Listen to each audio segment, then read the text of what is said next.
Ever wonder why you keep getting that sudden ick on dates? You know, that inexplicable, never gonna happen feeling?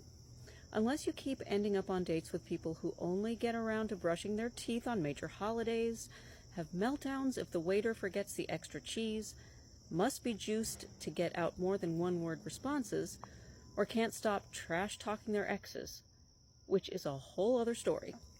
Chances are this is less about them and more about you. If you find yourself getting the ick over superficial things like the type of wallet they use or their favorite show, or over admirable things like following basic rules of the road, like using their turn signal, or their ability to acknowledge a weakness and show a little vulnerability, ever wondered what's happening within you to feel so much judgment and disgust over things that either have nothing to do with how good of a person or partner they'll be, or actually do show something positive in that regard? If scouring your imaginary dating checklists for these so-called violations has become your MO, ever wondered what the payoff is for assuming the worst about others?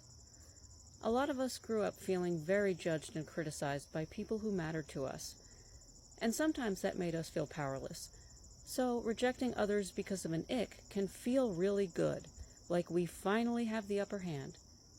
But how does that help us date better and happier when we expect one idea of perfection we're probably not inclined to offer anyone? And having these expectations of others won't really make up for that early loss of power, control, or significance we felt when people treated us in similar ways.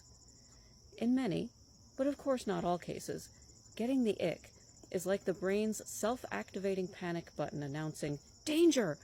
Possible shame or rejection ahead!" It's the ego's way of protecting us from feeling shamed and inferior when it hasn't happened yet. Think of it as your brain taking on the role of a conspiracy theorist, convinced everyone's out to not like you.